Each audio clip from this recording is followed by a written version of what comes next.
ದ್ವಾರಕೇಶ್ ಕನ್ನಡ ಚಿತ್ರರಂಗದ ಮಹಾನ್ ನಟ, ಮಹಾನ್ ನಿರ್ಮಾಪಕರು.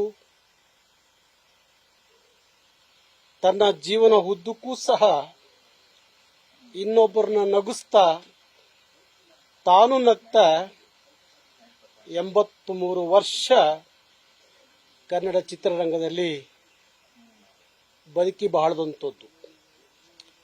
ಬಹುಶಃ ನಾವೆಲ್ಲ ಅವರ ಸಿನಿಮಾವನ್ನು ನೋಡಿಕೊಂಡು ಬೆಳೆದವರು.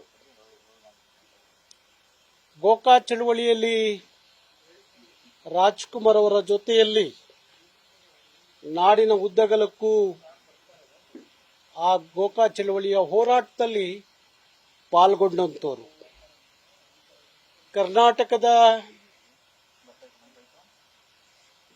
ಕನ್ನಡದ ಬಗ್ಗೆ, ಕರ್ನಾಟಕದ ಬಗ್ಗೆ, ನಾಡು ನುಡಿಯ ಬಗ್ಗೆ ಅಪಾರವಾದಂಥ ಕಾಳಜಿ ಇದ್ದಂಥ ಒಬ್ಬ ಮಹಾನ್ ನಟ. ಅಂತ ದ್ವಾರಕೇಶ್ ಇವತ್ತು ನಮ್ಮ ಜೊತೆಯಲ್ಲಿ ಇಲ್ಲ. ಹೋದ ವರ್ಷ ಕರ್ನಾಟಕ ರಕ್ಷಣಾ ವೇದಿಕೆ ಪ್ರತಿ ವರ್ಷ ನಾವು ರಾಜ್ಕುಮಾರ್ ಅವರ ಹೆಸರಿನಲ್ಲಿ ಪ್ರಶಸ್ತಿಯನ್ನು ಕೊಡುವಾಗ ಹೋದ ಬಾರಿ ದ್ವಾರಕೇಶ್ ಅವರನ್ನ ನಮ್ಮ ಸಮಿತಿ ಆಯ್ಕೆ ಮಾಡಿತ್ತು ಆ ಪ್ರಶಸ್ತಿಗೆ. ದ್ವಾರಕೇಶ್ ಅವರು ಬರಲಿಕ್ಕೆ ಸಾಧ್ಯ ಆಗದೇ ಇದ್ರೂ ಸಹ, ಇಲ್ಲ ನಾನು ಬಂದೇ ಬರ್ತೀನಿ ನಿಮ್ಮ ಕಾರ್ಯಕ್ರಮಕ್ಕೆ, ನಾನು ನಾರಾಯಣಗೌಡರಿಗೋಸ್ಕರ ಈ ಕಾರ್ಯಕ್ರಮಕ್ಕೆ ಬರ್ತೀನಿ ಅನ್ನೋದಾದ್ರೆ ಅದು ಕನ್ನಡದ ಹೋರಾಟ, ನಿಮ್ಗಿರುವಂತ ಕನ್ನಡದ ಕಾಳಜಿ, ನೀವು ಕಟ್ಟಿರುವಂತ ಸಂಘಟನೆಯನ್ನು ನಾಡಿನ ಉದ್ದಗಲಕ್ಕೂ ಕನ್ನಡದ ಹೆಸರಿನಲ್ಲಿ ಬಲಿಷ್ಠವಾದ ಸಂಘಟನೆಯನ್ನು ಕಟ್ಟಿದ್ದೀರಿ, ಅದಕ್ಕಾಗಿ ನನಗೆ ಬರಕ್ ಕಷ್ಟ ಇದ್ರೂ ಸಹ ನಿಮ್ಮ ಸಮಾವೇಶದಲ್ಲಿ ನಾನು ಪಾಲ್ಗೊಳ್ತೀನಿ ಅಂತ ಹೇಳಿ ಅವತ್ತು ಸಮಾವೇಶದಲ್ಲಿ ಪಾಲ್ಗೊಂಡು ಅದ್ಭುತವಾದಂಥ ಕನ್ನಡದ ವಿಚಾರಗಳನ್ನ ಅವತ್ತು ಸಾವಿರಾರು ಜನರ ಮಧ್ಯದಲ್ಲಿ ಅವರು ಹಂಚಿಕೊಂಡಿದ್ರು. ಬಹುಶಃ ಅವತ್ತು ಡಾಕ್ಟರ್ ರಾಜ್ಕುಮಾರ್ ಪ್ರಶಸ್ತಿಯನ್ನ ನಾವು ಅವ್ರಿಗೆ ಕೊಟ್ಟಾಗ ಭಾರಿ ಖುಷಿ ಪಟ್ಟಿದ್ರು.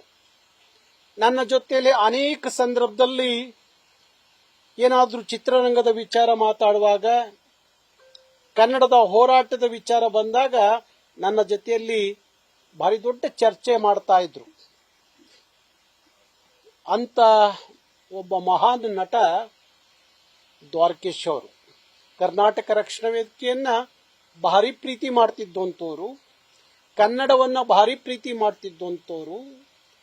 ಇಡೀ ಎಲ್ಲೇ ಯಾವುದೇ ದೇಶಕ್ಕೆ ಹೋಗಿ ಅವರ ಸಿನಿಮಾ ನಿರ್ಮಾಣ ಮಾಡಿದ್ರು ಅಲ್ಲಿ ಅವರಿಗೆ ಕನ್ನಡದ ಕಾಳಜಿ ಇರ್ತಿತ್ತು, ಕನ್ನಡದ ಅಭಿಮಾನ ಇರ್ತಿತ್ತು, ಕನ್ನಡದ ಬದ್ಧತೆ ಇರ್ತಿತ್ತು, ಕನ್ನಡದ ನಿಷ್ಠೆ ಅವರ ಸಿನಿಮಾಗಳಲ್ಲಿ ಕಾಣ್ತಾ ಇತ್ತು.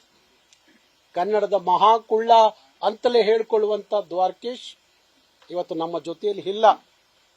ಇಡೀ ಕನ್ನಡ ಚಿತ್ರರಂಗಕ್ಕೆ ಭಾರಿ ದೊಡ್ಡ ನಷ್ಟ. ದ್ವಾರಕೇಶ್ ಅವ್ರನ್ನ ಕಳ್ಕೊಂಡಂತ ನಾವುಗಳು ಚಿತ್ರರಂಗಕ್ಕೆ ಭಾರಿ ದೊಡ್ಡ ನಷ್ಟ, ಮತ್ತೆ ಕನ್ನಡಕ್ಕೂ ಭಾರಿ ದೊಡ್ಡ ನಷ್ಟ ಆಗಿದೆ ಅಂತ ನಾನು ಹೇಳಲಿಕ್ಕೆ ಇಷ್ಟಪಡ್ತೀನಿ. ಹಾಗೆ ಆ ಕುಟುಂಬಕ್ಕೆ ಭಗವಂತ ಆ ಎಲ್ಲ ದುಃಖವನ್ನ ಸ್ಮರಿಸುವಂತ ಅವರಿಗೆ ಶಕ್ತಿ ಕೊಡ್ಲಿ ಅಂತ ಹೇಳಿ ಕನ್ನಡದ ರಾಜರಾಜೇಶ್ವರಿಯಲ್ಲಿ ಪ್ರಾರ್ಥನೆ ಮಾಡ್ತೀನಿ.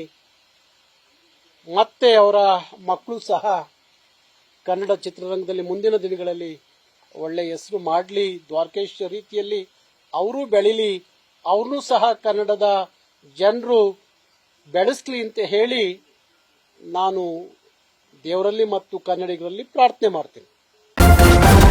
ನ್ಯೂಸ್ ಫಸ್ಟ್, ನಿರ್ಭೀತಿಯಿಂದ ನಿಮ್ಮ ಪರವಾಗಿ.